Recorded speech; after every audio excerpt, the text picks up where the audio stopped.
Queridos amigos da Rede Assim, a rádio mais informada, está no ar o programa Valor Humano com Rafael Takei, palestrante de propósito. E vamos agora conversar sobre o nosso momento Ikigai para você viver o seu propósito. Raciocínio crítico. Crítico, às vezes, parece que você está se contrapondo a outras pessoas, mas não é bem por aí. No caminho para você viver o seu propósito, é muito importante você conseguir dialogar com as pessoas.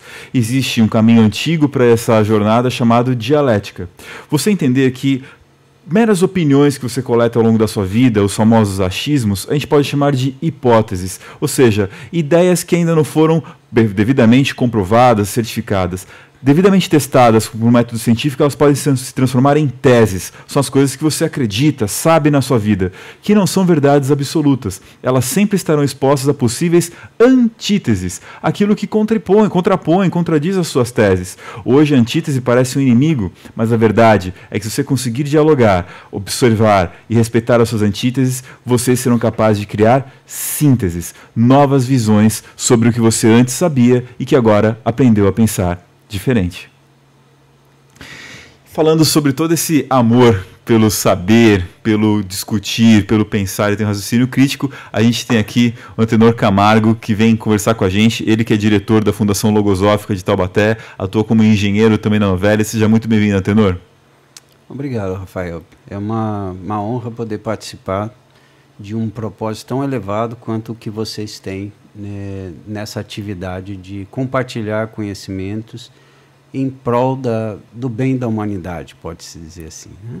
Muito obrigado, Antenor. Conta para nós o que é a atuação da logosofia.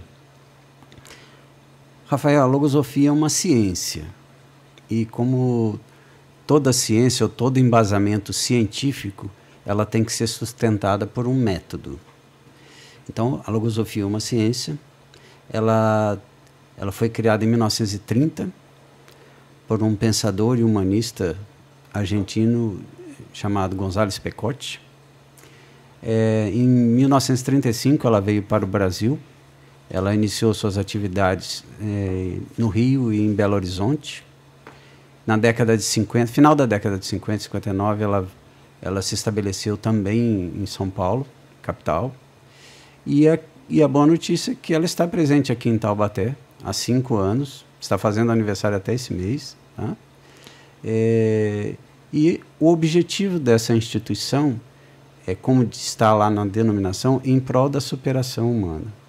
É uma instituição ligada à área de educação e cultura. Possui colégios no Brasil, são 8 colégios, e o objetivo é fazer com que o ser humano possa ser pleno.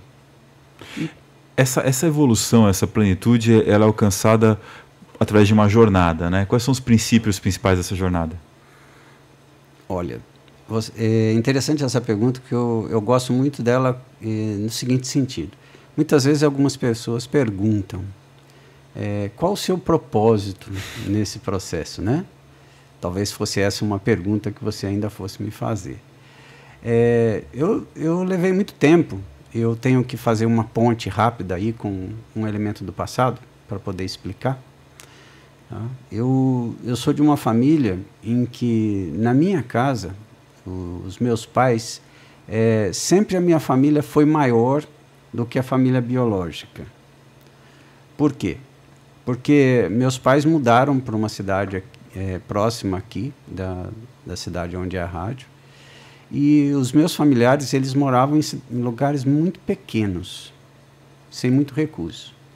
Isso há 40 anos atrás, mais ou menos 50 anos atrás. Então, todo mundo que queria evoluir de alguma forma, o ponto de referência era vir para a minha casa, né, a casa da minha família. Então, eu sempre vi essa trajetória dentro do meu ambiente familiar, que é uma das vidas, né, a vida familiar.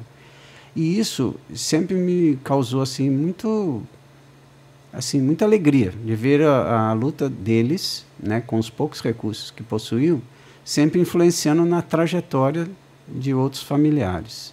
Esse esforço em querer crescer, estudar, aprender. Exato. Minha mãe era uma docente, né, docente profissional, né, além de docente da vida, assim como meu pai. E isso foi muito interessante. Então, isso é uma referência que eu sempre tive. Ou seja, e por muito tempo, eu observava isso e falava, esse é o meu propósito. Esse é o meu propósito. Eu tenho que fazer algo semelhante e, se possível, melhor, né? Porque eles deram o que eles tinham de melhor. E interessante que em um momento da minha vida eu tive contato, eu sempre gostei muito de ler, eu sempre fui muito inquieto. E eu tive contato com um livro. Quando você olha para ele, você fala, um livro pequeno, você vai ler assim, você sentou, você lê o livro, né? O livro chama-se Herança de Si Mesmo. Está aqui na minha mão. Isso aí. E esse livro, ele trouxe um impacto no meu interno, que é uma outra parte da nossa vida, né? A vida interna, que contribuiu demais para a realização desse propósito. Porque eu concluí, depois de pesquisar, depois de contato bastante com essa ciência, que a nossa vida a gente tem que buscar elementos de síntese, em termos de direção. E eu descobri que 2 verbos são os verbos que norteiam a minha vida hoje. O primeiro verbo chama-se evoluir e o segundo verbo chama-se servir. Então, hoje, o norte, para todas as minhas vidas, eu cheguei à conclusão, por esse estudo, que eu tenho 7, depois a gente pode conversar quais são, né? Todas numa mesma vida biológica, mas são 7 ciclos que a gente tem numa mesma vida, né? Certo, 7 vidas que eu vivo ao mesmo momento. Não é um ciclo temporal em termos... É a vida familiar, a vida profissional, isso, é a vida, né, e tudo mais que a gente constrói. E isso, concatenado, traz uma energia e um equilíbrio intenso. Servir e evoluir. Servir à evolução das pessoas. Como será que o Antenor vem fazendo isso ao longo da sua jornada? A gente continua conversando sobre isso na volta do programa Valor Humano na Rede Assim, a rádio mais informada. Foi coerente?